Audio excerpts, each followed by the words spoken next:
Jésus-Christ, le Fils de Dieu, Jésus-Christ, le Fils de Dieu, est mort à la croix, est mort à la croix.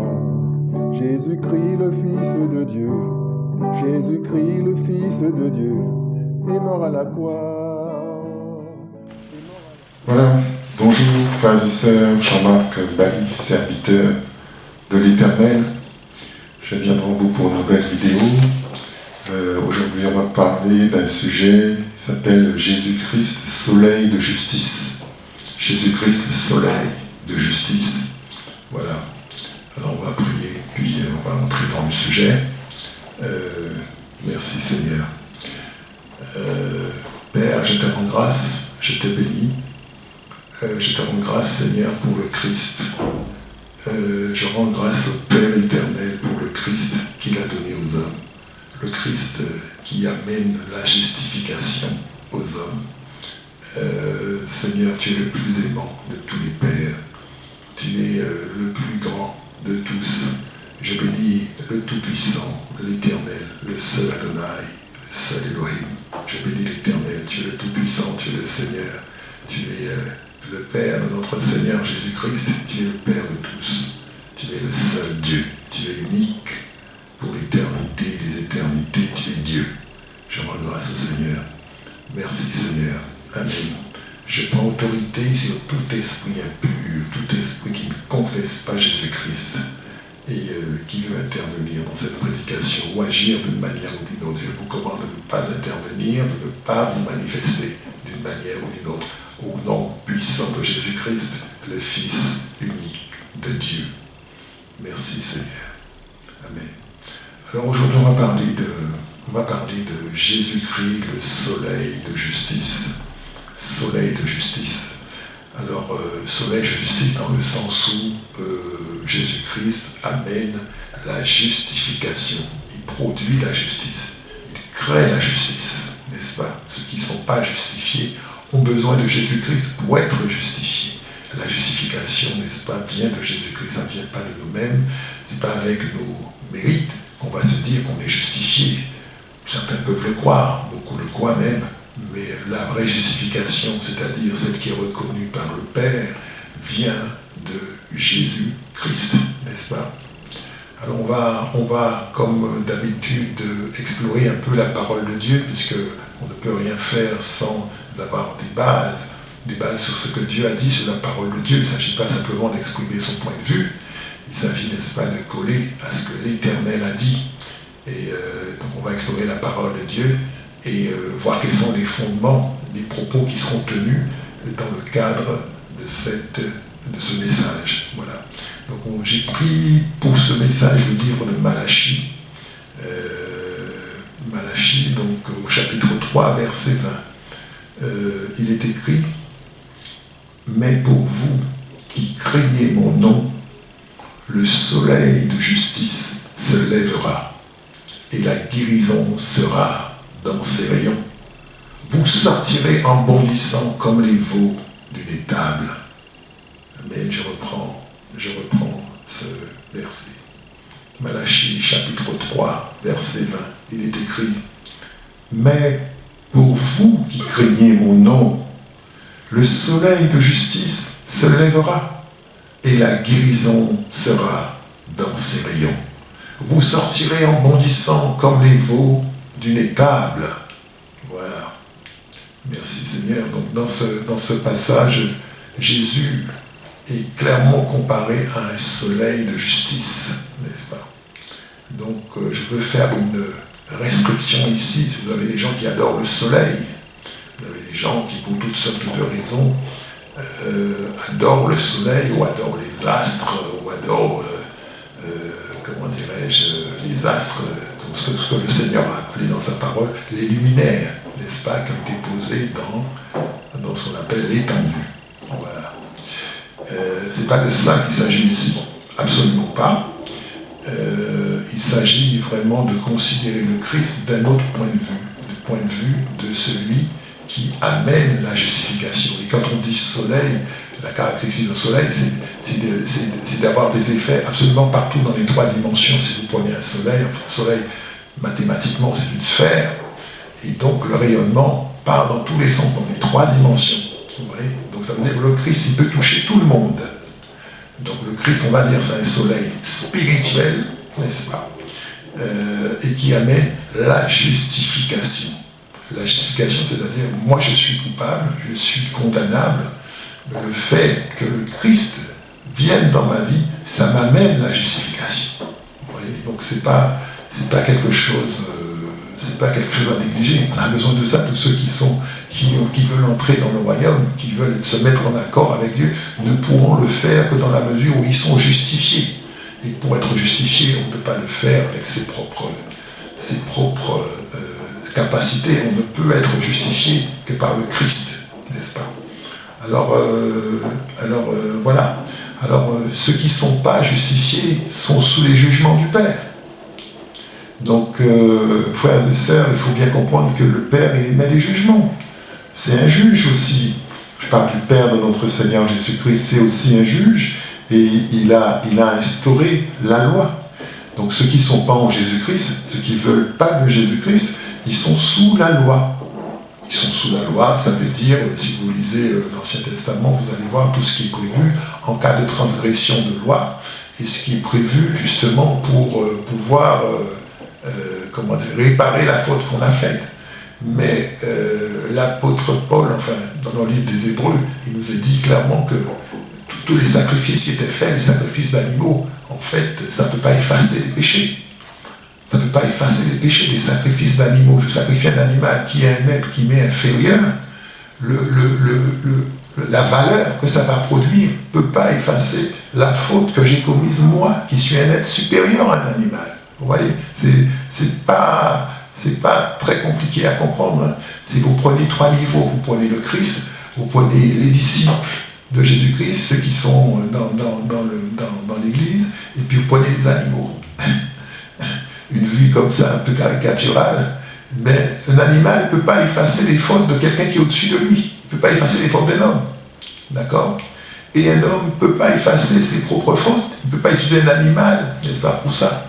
Donc, celui qui peut effacer ma faute, c'est celui qui est au-dessus de moi. D'accord ? Celui qui répond de moi devant le Père, qui est au-dessus de moi. Donc, qui est au-dessus de moi ? C'est le Christ. Donc, le Christ seul a la capacité, n'est-ce pas, d'effacer ma faute. Donc, c'est assez facile à comprendre. Et une fois qu'on est justifié,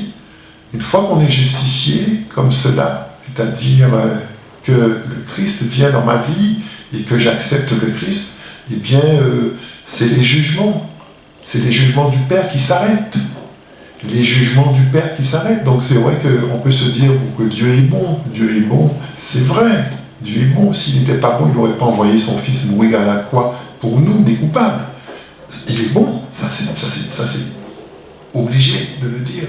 Mais il est aussi juste. C'est quelqu'un qui, quand il dit quelque chose, il doit le faire. Ce qui sort de la bouche de Dieu doit s'accomplir. Donc s'il y a des jugements qui sont associés à des mauvaises actions, qui ont lieu dans le passé, ou qui ont été faits par des gens qui sont mes ascendants, et qui ont posé tout un tas d'actes qui sont contraires à la volonté de l'Éternel, évidemment, il y a des jugements qui s'en viennent, et les jugements s'abattent, ils s'abattent sur eux, et ils s'abattent sur moi qui suis en dessous, tant que je ne suis pas en Jésus-Christ, mais je suis sous le jugement, je suis sous la loi. Vous voyez, c'est pas très compliqué à comprendre. Donc effectivement, quand j'accepte Jésus-Christ dans ma vie, ces jugements vont s'arrêter. Ils vont commencer à s'arrêter, n'est-ce pas ? À s'arrêter, et puis bien sûr, il va falloir que je renonce à beaucoup de choses. Donc c'est le processus inverse qui se produit, c'est-à-dire que je commence à me sanctifier. Voilà. Donc, et c'est ce qu'on appelle la guérison. La guérison vient comme ça, donc vous avez toutes sortes de guérisons. Hein. Quand je dis la guérison, je ne parle pas que de la guérison du corps, je parle de la guérison spirituelle, la guérison de ma vie, la guérison à tous les niveaux. Toutes les situations par lesquelles je passais pour des raisons spirituelles vont être revues, d'accord, et reconsidérées par le Père, parce que le Fils est dans ma vie. Vous voyez. Donc quand Christ vient dans ma vie, c'est quelqu'un qui fait beaucoup de choses. C'est quelqu'un qui fait énormément de choses dans notre vie, et on ne sait pas. On ne sait pas à quoi on est sujet. Hein. j'arrive sur la terre, bon, je ne connais pas mes ascendants, je ne sais pas ce qu'ils ont fait. Mais le Christ, lui, il sait, d'accord? On ne comprend pas tout ce que le Christ peut faire pour nous. Et on n'a pas la connaissance pour ça, mais lui, le Christ, n'est-ce pas, il l'a. Il me vient un passage dans le livre de l'Ecclésiaste que je veux citer avec vous. C'est l'Ecclésiaste chapitre 3, verset 11. Il est écrit, verset 11, oui, il a fait toutes choses belles au moment voulu. Il a même mis dans leur cœur la pensée de l'éternité, même si l'homme ne peut pas comprendre l'œuvre que Dieu accomplit du début à la fin. Voilà. Je redis. Ecclésiaste chapitre 3, verset 11. Il a fait toutes choses belles au moment voulu. Il a même mis dans leur cœur la pensée de l'éternité, même si l'homme ne peut pas comprendre toute l'œuvre que Dieu accomplit du début à la fin. Vous voyez? Donc c'est très clair. Hein? L'homme ne peut pas comprendre toute l'œuvre que Dieu fait du début à la fin. Donc cette guérison a des dimensions que j'ignore. Cette guérison va prendre place dans des compartiments de ma vie que j'ignore. C'est le Christ qui va se charger de me restaurer, de me remettre en marche et de me remettre en conformité par rapport aux attentes du Père, n'est-ce pas? Et puis ma vie va changer. Voilà. Donc c'est ce qu'on appelle la guérison. Donc c'est un domaine vaste, ça ne concerne pas que le domaine de la santé, des médecins, ça concerne aussi tout autre domaine, je dirais physique, psychique et spirituel. Voilà. Ensuite, suite à ce verset, il y a le verset suivant, très intéressant à regarder aussi, c'est dans le livre de Malachie, toujours au chapitre 3, verset 21. Le verset suivant, il est écrit « Vous piétinerez les méchants, car ils seront comme de la poussière sous la plante de vos pieds. Le jour que je prépare, dit l'Éternel, le Maître de l'univers. » L'Éternel, le Maître de l'univers. Je relis. Malachie chapitre 3, verset 21. Vous piétinerez les méchants, car ils seront comme de la poussière sous la plante de vos pieds, le jour que je prépare, dit l'Éternel, le Maître de l'univers. Donc, les méchants, c'est qui les méchants? Bonne question. C'est qui les méchants? Mais les méchants, c'est ceux qui ne veulent pas de Dieu. C'est ceux qui ont reçu la vie de Dieu, mais qui ne veulent pas de Dieu. C'est ceux qui ont reçu les grâces, les bénédictions qui viennent de Dieu, mais qui ne viennent pas de Dieu. C'est ceux qui rejettent Dieu dans leur vie. C'est ça les méchants. Rejeter Dieu et bien sûr rejeter le Christ. C'est ça les méchants. Et ces gens-là se constituent en famille spirituelle. C'est-à-dire que l'objet de leur adoration ne va pas à l'Éternel, l'objet de leur adoration va à d'autres entités. D'accord? D'autres entités, ils ne veulent pas de Dieu. Bien qu'ayant entendu parler de Dieu, bien qu'ayant été évangélisés, bien qu'ayant connu la parole, la Bible est le livre le plus vendu dans le monde, ce n'est pas un hasard, bien qu'ayant toutes ces informations-là, ils ne veulent pas de ça. Ils ne veulent pas de Dieu. Ils ne veulent pas de son Fils Jésus-Christ. Ils ne veulent pas de... Voilà. Donc, c'est ça un méchant. Un méchant, aux yeux de Dieu, c'est quelqu'un qui ne veut pas de son Fils, Jésus-Christ. Voilà. Et ces méchants-là, vouloir ou pas, c'est des gens qui sont dans l'autre camp. C'est-à-dire dans le camp de l'ennemi, dans le camp du diable. Vouloir ou pas.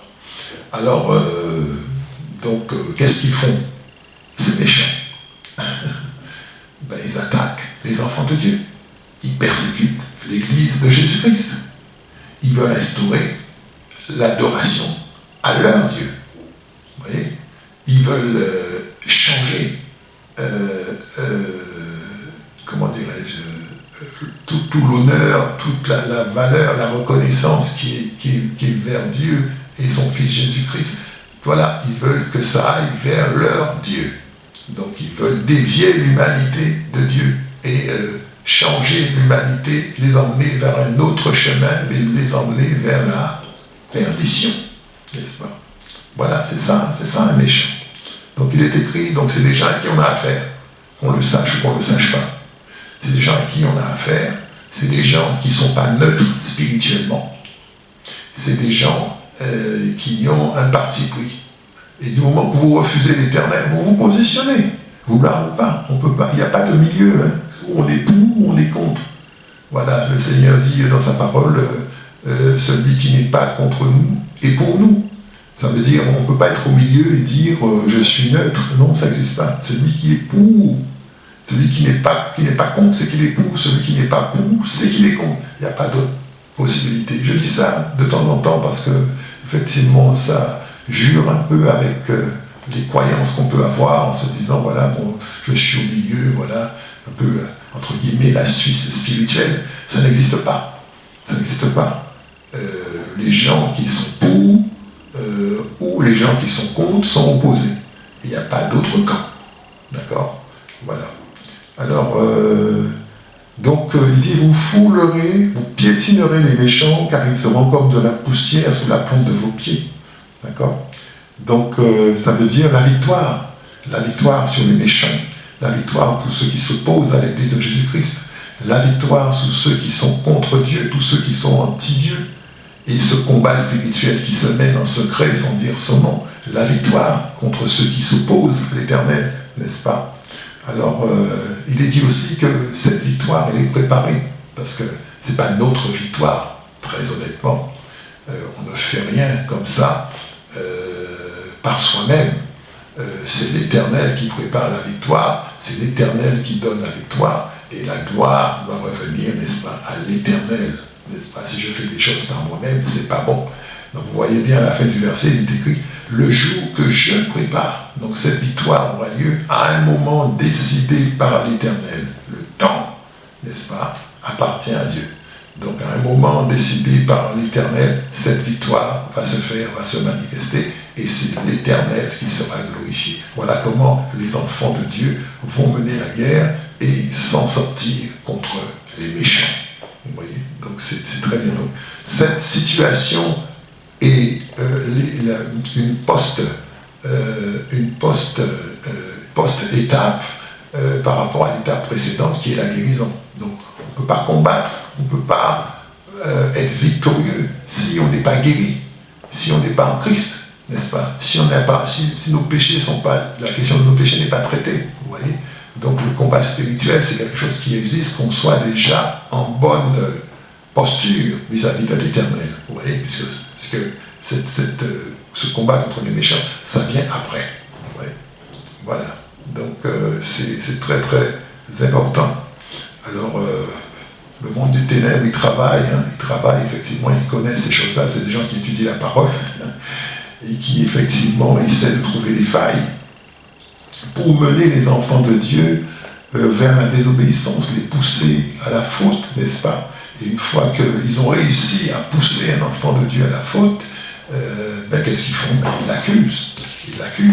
J'ai un passage qu'il exprime très bien dans le livre de l'Apocalypse, chapitre 12, verset 10, n'est-ce pas? Chapitre 12, verset 10, il est écrit « Puis j'entendis dans le ciel une voix forte qui disait « Maintenant le salut est arrivé, ainsi que la puissance, le règne de notre Dieu et l'autorité de son Messie. En effet, il a été jeté dehors, l'accusateur de nos frères et sœurs, celui qui les accusait jour et nuit devant notre Dieu. » Voilà, je vais redire Apocalypse chapitre 12, verset 10. Il est écrit « Puis j'entendis dans le ciel une voix forte qui disait « Maintenant le salut est arrivé, ainsi que la puissance, le règne de notre Dieu et l'autorité de son Messie. En effet, il a été jeté dehors, l'accusateur de nos frères et sœurs, celui qui les accusait jour et nuit devant notre Dieu. » Voilà. Donc, vous voyez, c'est très clair, on est accusé. Hein. Le chrétien doit savoir qu'il est quelqu'un qui est accusé. C'est pas le pécheur que le diable va aller accuser. Le diable, il va aller accuser le chrétien, celui qui est droit. C'est celui-là qui va aller accuser. Voilà. Donc, tous ceux qui sont en Jésus-Christ, sachez que vous êtes accusés devant le trône de grâce, accusés devant le trône de Dieu, accusés par le diable, en personne. Voilà. Donc l'accusateur, n'est-ce pas, c'est pas quelqu'un qui dort, c'est quelqu'un qui est actif et qui le fait jour et nuit. Donc je vous laisse un peu réfléchir à la situation, cette situation extrêmement grave, spirituellement parlant. Il faut absolument être en Jésus-Christ et bien positionné par rapport à ces réalités spirituelles qui peuvent être effectivement dommageables si on n'en tient pas compte. Voilà. Voilà. Donc ensuite, j'ai un dernier passage que je veux évoquer pour ce message sur le soleil de justice qui est Jésus-Christ. C'est un passage très très important et très fort qui est dans le livre d'Isaïe, Isaïe 53. Il est écrit « Cependant, ce sont nos souffrances qu'il a portées, c'est de nos douleurs qu'il s'est chargé, et nous l'avons considéré comme puni, frappé de Dieu et humilié. Mais il était blessé pour nos péchés, brisé pour nos iniquités. Le châtiment qui nous donne la paix est tombé sur lui, et c'est par ses meurtrissures que nous sommes guéris. » Vous voyez, on retombe encore sur la guérison. Comment la guérison arrive.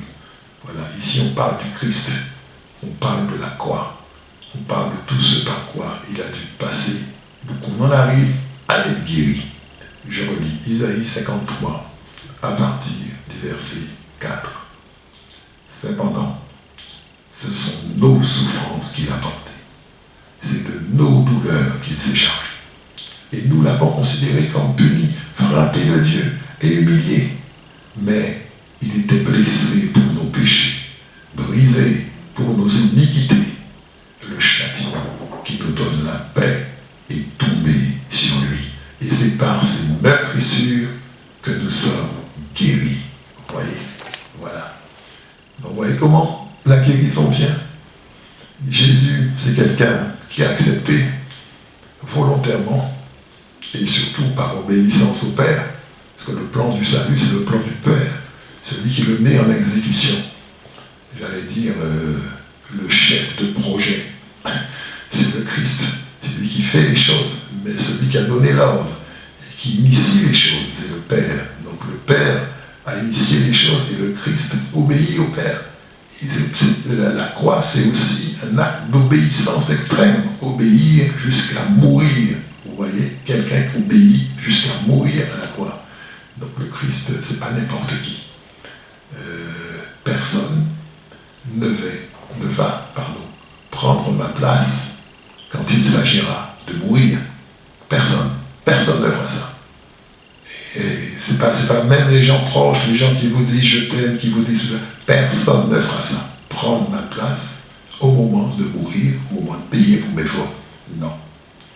On va me laisser payer mes fautes par la mort. Mais Jésus, c'est celui qui est à un point tel qui va accepter de prendre la mort pour que moi je reçoive la vie.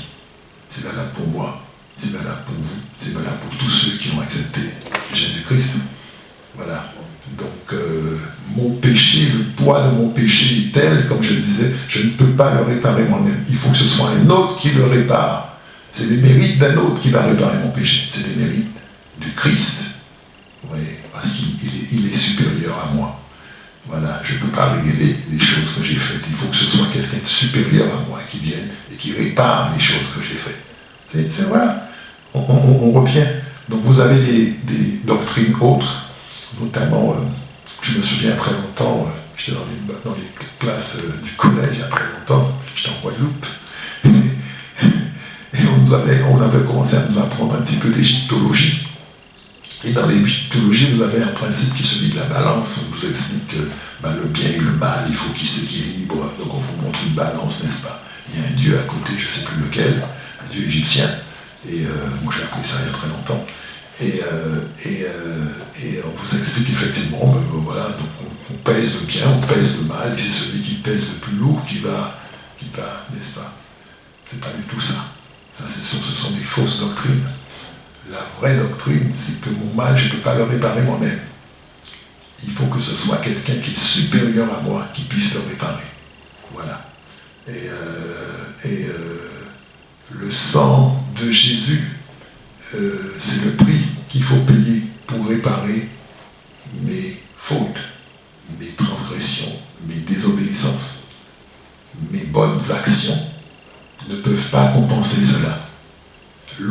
qui a été faite au Père ne peut pas être compensée par une bonne action. Il faut absolument être en Jésus-Christ. Vous voyez le prix que ça coûte. À chaque fois, frères et sœurs, que vous péchez ou que je pêche et que le Seigneur nous pardonne, ça a coûté du sang à Jésus-Christ. Ça a coûté le sang de Jésus. Donc c'est pour ça qu'il faut prendre ça bien au sérieux, avec une bonne conscience, ne pas jouer avec ça, ne pas s'amuser avec ça, parce qu'on est dans une alliance. Tous ceux qui sont en Jésus-Christ sont dans une alliance. Mais si vous perdez l'alliance, si vous sortez de l'alliance, c'est la mort. C'est la mort éternelle. Oui, c'est une alliance extrêmement importante. C'est une alliance qui va perdurer jusqu'à ce que nous entrions dans le royaume. Mais cette alliance, elle est extrêmement importante parce que ça veut dire que nous faisons partie de ce que Dieu a accepté. Donc, ne jouons pas avec le sang de Jésus-Christ en péchant par jeu. Parce qu'à chaque fois, voilà, c'est le sang de Jésus. Ne jouons pas avec ce que le Seigneur nous dit de faire, notre marche avec le Christ. C'est quelque chose de sérieux. Il y a un objectif, il y a un but derrière ça. Et c'est ceux qui vont tenir pendant tout le trajet, pendant toute la route, qui vont arriver à destination. Donc je vous invite à la constance, je vous invite à la conscience vis-à-vis du fait que vous avez été racheté à un grand prix. Voilà, j'ai été racheté, moi Jean-Marc Bali, je ne peux pas payer ce prix-là, c'est très clair. C'est très clair, je ne peux pas payer le prix auquel j'ai été racheté. La seule personne qui a pu payer cela, c'est le Christ. Voilà, je vous remercie de votre attention. C'était Jean-Marc Bali, votre serviteur de l'Éternel. Et puis, on se dit à bientôt pour une nouvelle vidéo. Au revoir. Jésus-Christ, le Fils de Dieu, Jésus-Christ, le Fils de Dieu, est mort à la croix, est mort à la croix.